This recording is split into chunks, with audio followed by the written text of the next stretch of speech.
کے پاس نا ایک بوڑھی اماں اپنا بیٹا چھوڑ گئی. تو حضرت صاحب نے کوئی 2 4 5 مہینے رکھا. تو بعد میں اس کی اماں کو بلا کے کہا کہ تو بیوہ ہے، بیٹا تیرا یتیم ہے، میں نہیں چاہتا کہ اس کا وقت ضائع ہو.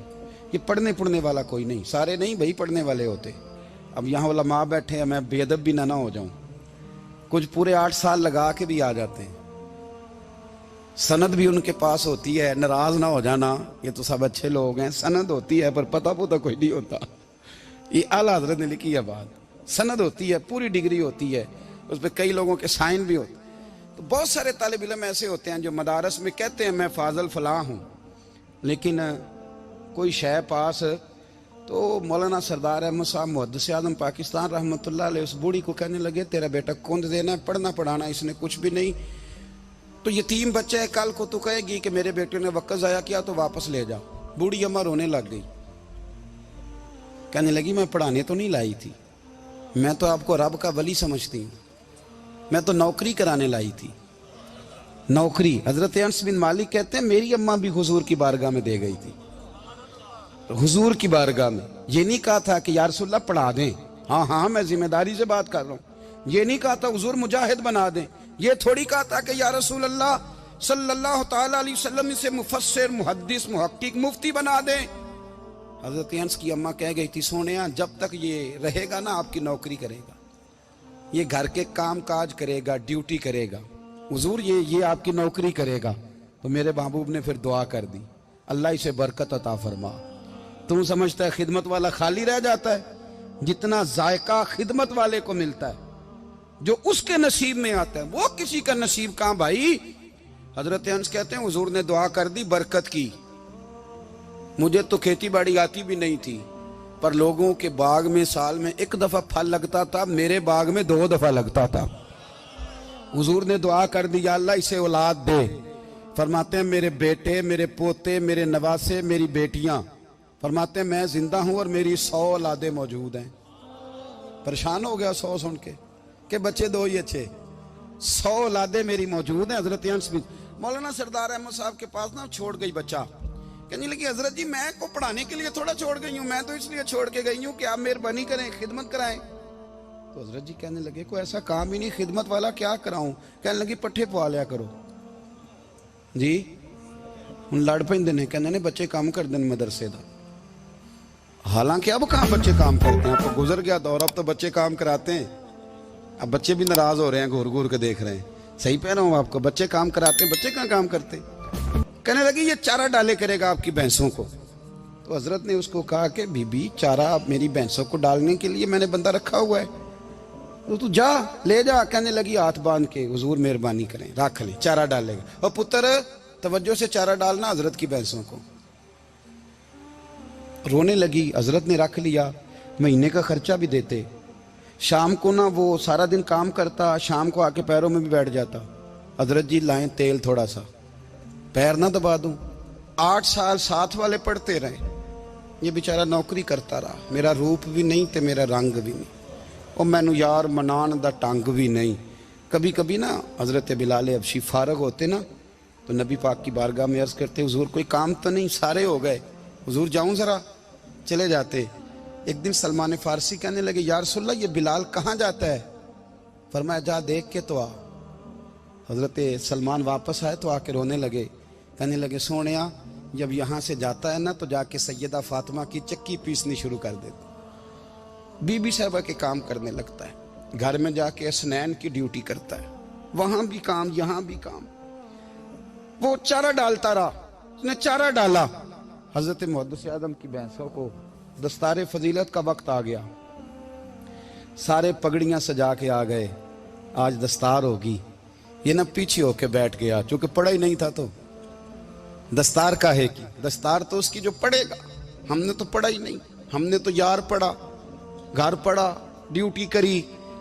حضرت محدث اعظم رحمۃ اللہ علیہ کے ہاں جب اعلان ہونے لگا نا کہ اب دستار ہوگی تو حضرت نے پہلا اعلان اس کا فرمایا. تو مجھے والا بندہ کپڑے بھی کدی کدی بدل دے نا. وہ کہتا ہے جس حال میں بھی تھا میں پلٹ کے دیکھنے لگا کہ پڑھا پڑھا ہے تو ہے کوئی شے نہیں. تو یہ ماجرا کیا ہے؟ پیچھے سے اٹھ کے آئے تو کہتے ہیں باقیوں کی دستار کسی عالم نے کی، کسی صوفی نے کی، लेकिन ये भैंसों को चारा डालने वाला जब आया तो मुहद्दिस आदम ने फरमाया पगड़ी के बाल को कोई हाथ ना लगाए, ये सारी दस्तार मैंने करनी है। और फरमाते हैं हजरत बाल भी देते जाते थे और आंसू भी बहाते जाते थे, माथा भी चूमते थे और फरमाते थे दस्तार के बाद चला तो नहीं जाएगा यार, मुझे तो इबादत भी नहीं रह गई, मुझे तो चाबियों को भी नहीं पता कौन सी कहाँ रहती है, जाएगा तो नहीं तू? तो रो पड़ा, कहने लगा सोने जाए तो वो जिसके पल्ले कुछ है हो, आता जाता तो है कुछ नहीं, मुझे किसने रखना है, मैंने कहाँ जाना है, इधर कहाँ तो इधर ही रहूंगा। वो उस तालिब इल्म के सारे उस्ताद भाई कहते हैं उसने दस्तार कराई, पढ़ा पढ़ाया कुछ नहीं, पर जो मसला अड़ जाता था ना, वो जो अड़ जाता था ना, वो जाके उससे पूछते थे तो किताबें खोलने की जरूरत नहीं पड़ती थी। हजरत उम्मे सलमा रदी अल्लाह तआला अन्हा कहती है मैंने अर्ज की या रसूल अल्लाह सल्लल्लाहु अलैहि वसल्लम मेरी बच्ची बड़ी बीमार है, तो मुझे किसी ने कहा है ये थोड़ी सी नशे वाली चीज है, ये बना के तैयार करके दो सही हो जाएगी, बीमार है बच्ची तो ये नशे वाली चीज है, इसको तैयार करके दो, थोड़ा नशा है। अगरचे बाज, मैंने शुरू में कहा, बाज लोग मरीज को, सख्त मरीज को ऐसी अद्वियात जो मजबूरी बन जाए उसकी गुंजाइश और इजाजत देते हैं। मोहतात उलमा तो उसमें भी बहुत सारी चीजें पहले बयान करते, लेकिन उसने कहा जी निरा नशा देना है शिफा के लिए। तो हजरत उम्मे सलमा कहती है मेरे नबी पाक ने मेरी तरफ देखा, मेरी तरफ, तो मैंने कहा या रसूलल्लाह आप क्या फरमाना चाह रहे हैं? तो नबी पाक ने फरमाया उम्मे सलमा कभी नापाक चीज में भी शिफा हुई है, कभी नापाक चीज में भी, कभी शराब और खमर में भी शिफा हो सकती है। शिफा रब करीम ने रखी है पर शहद के अंदर रखी हुई है, शिफा अल्लाह ने रखी है कुरान मजीद में रखी हुई है, तो इसमें भी कभी ये हुजूर ने बयान किया है कि इसके अंदर शिफा हो सकती, तो उम्मत कितनी दलेरी करती है जो ये मशवरे देती है कि उसके अंदर नशा है, शराब है, तो खांसी चली जाएगी तो फलानी बीमारी चली जाएगी। ना आओ इन चीजों पे, ना अपने ईमान को खराबी दो और ना ऐसी बातें करो जिससे कि डायरेक्ट रसूलुल्लाह सल्लल्लाहु अलैहि वसल्लम के वाज़ेह इरशादात की मुखालफत हो। मेरे नबी पाक सल्लल्लाहु अलैहि वसल्लम ने फरमाया, और फिर कुछ लोग कहते हैं थोड़ी पी है जी। अब तो मैं तज्जिये में पढ़ रहा था कि ऐसी शराब इजाद हो गई है, लोग शराब पीते हैं और वो मस्त भी रहते हैं, कार भी चलाते रहते हैं, कहते हैं जी नहीं हमारा ज़हन माऊफ नहीं हुआ तो ये वाली सही है, नशा नहीं लाती। मेरे नबी पाक सल्लल्लाहु अलैहि वसल्लम ने फरमाया जिस चीज की थोड़ी मिकदार, ज्यादा मिकदार हराम है, उस चीज की थोड़ी मिकदार भी हराम है, जिसकी ज्यादा मिकदार हराम है उसकी थोड़ी भी। तो खमर और शराब अगर फुल पीना जायज नहीं तो थोड़ी पीना भी जायज, ये हराम है और हराम थी और कयामत तक हराम ही रहेगी। मेरे नबी पाक सल्लल्लाहु अलैहि वसल्लम ने मना किया और हुजूर ने इजहार नापसंदीदगी फरमाया, और मैं 40 दिन तो इबादत ही कबूल नहीं होती शराब पीने वाले जब तक सच्ची तौबा ना करे। ये लफ्ज जब अदा करता हूं तो शर्म से मेरी जुबान लड़खड़ाती है कि यार दरबारों पे भी नशा बिकता है। मैं ये बात कर रहा हूं सूफिया का तर्जुमान, दरबारों पे, मजारों पे, और सज्जादा नशीनों तुम्हें जमीन निगल जाए, आसमान तुम्हें ले उड़े, तुम पर कहर नाजिल हो, तुमने बाप दफन करके तो वहां नशे का अड्डा बना लिया, माओ से बेटे छीनने लगे हो, औरतों के सरों से कपड़े छीनने लगे हो, सुहाग मारने लगे हो, बेटियां और बेटे यतीम करने लगे हो, नशा बेचते हो दरबारों और मजारों पे, ये तमाशा लग गया। आप कैसे करूं ये बात, पर करनी पड़ रही है, मजबूरी है, ये मजमून मुकम्मल नहीं हो सकता। बंद कर दे वो दरबार, हमें नहीं चाहिए जिन दरबारों पे नशा बिकता है। मैं जिम्मेदारी से कह रहा हूं, बात रिकॉर्ड हो रही है। जूते की नोक पे वो सज्जादा नशीन जो उम्मत को ड्रग्स देता है, वो सज्जादा नशीन का डेरा नहीं, वो गंद का अड्डा है, वहां से फैज नहीं मिल रहा, उम्मत की तबाही हो रही है।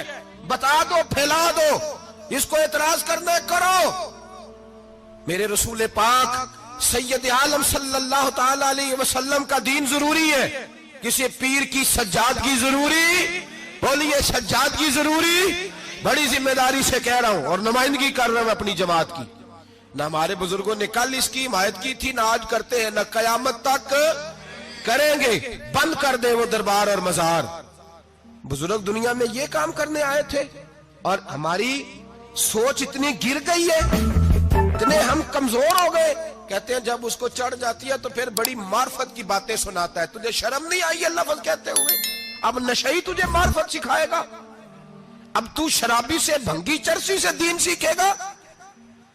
कहते हैं उसने पी हुई थी, चढ़ी हुई थी, वो बात कर दी तो मेरा काम बन गया।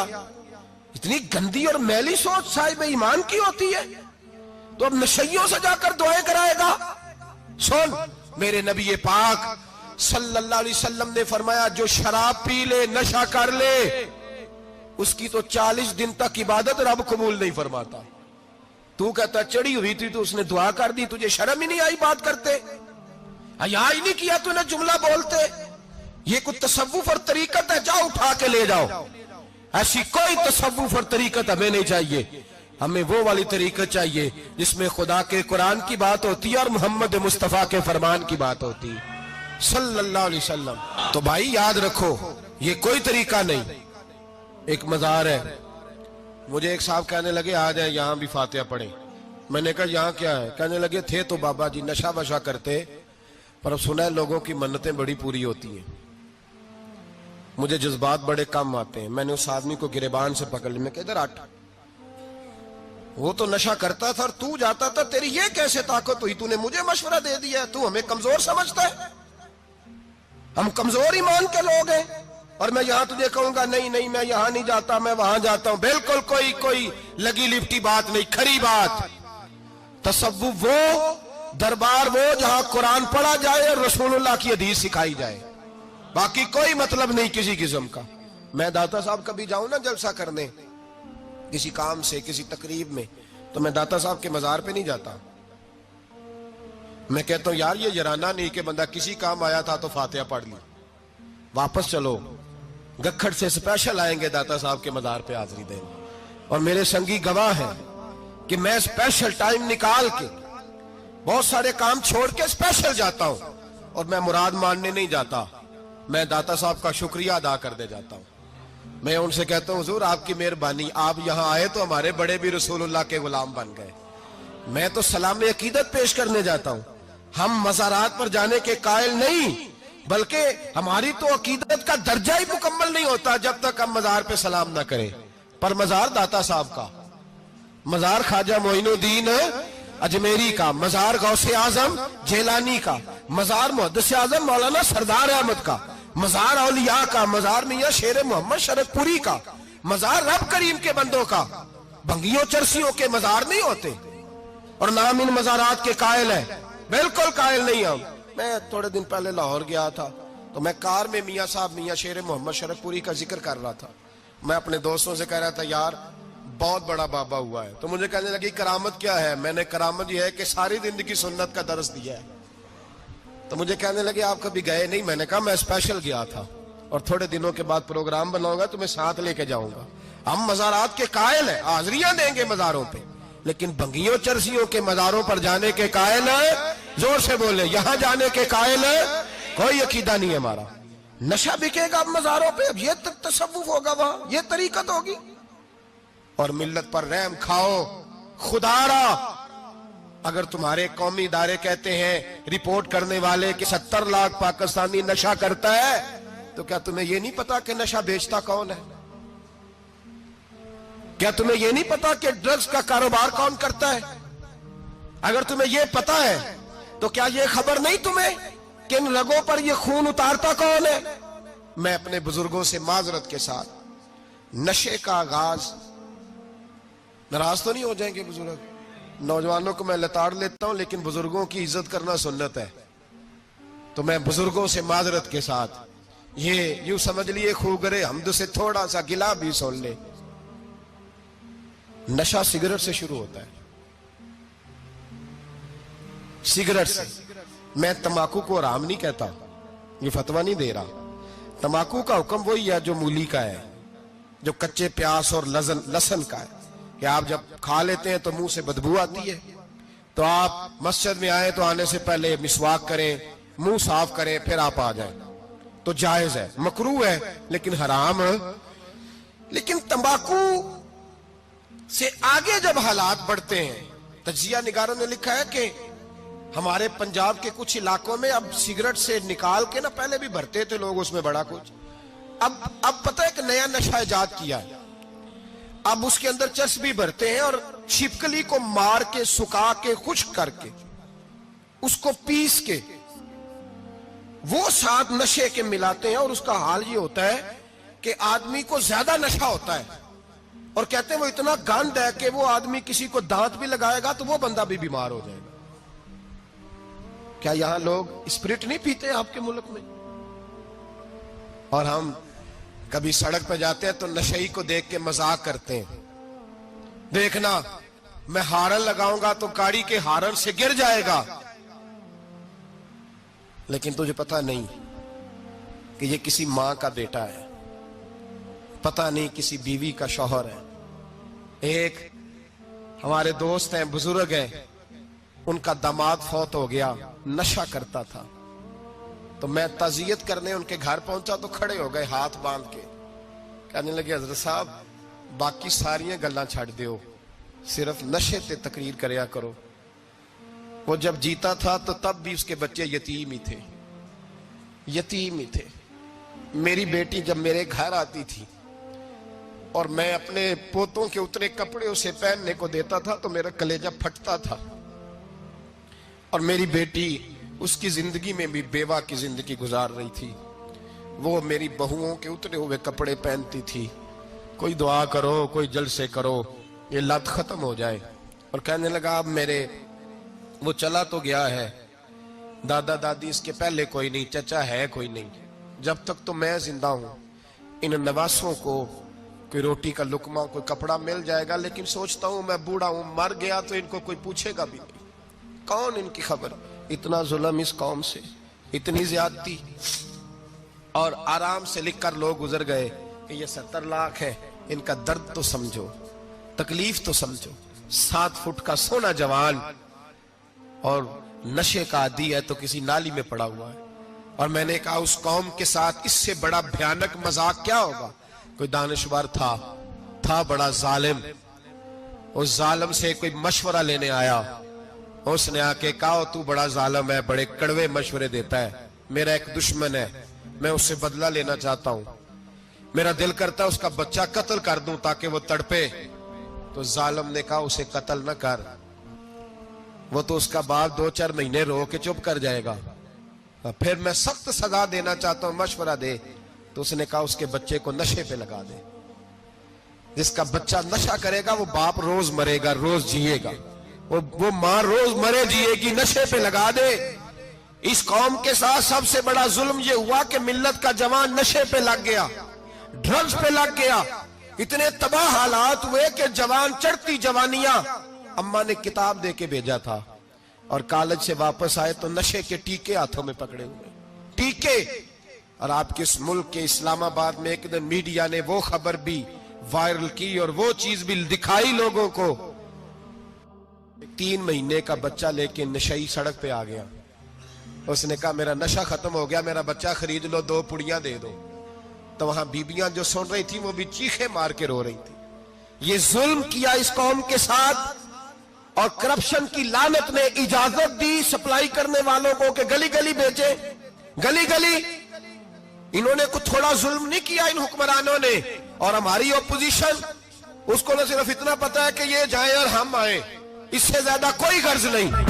بھائی کرپشن کے خلاف نکلے ہو تم، نشے کے خلاف کس دن نکلو گے؟ جوئے کے خلاف کس دن؟ قوم تو مر رہی ہے نشے سے، اس کے خلاف میدان میں کب آؤ گے؟ صرف اتنا ہے کہ یہ جائیں اور ہماری باری آئے، اس سے زیادہ کچھ نہیں۔ جتنے مجرم وہ ہیں اتنے ہی تم بنتے جا رہے ہو۔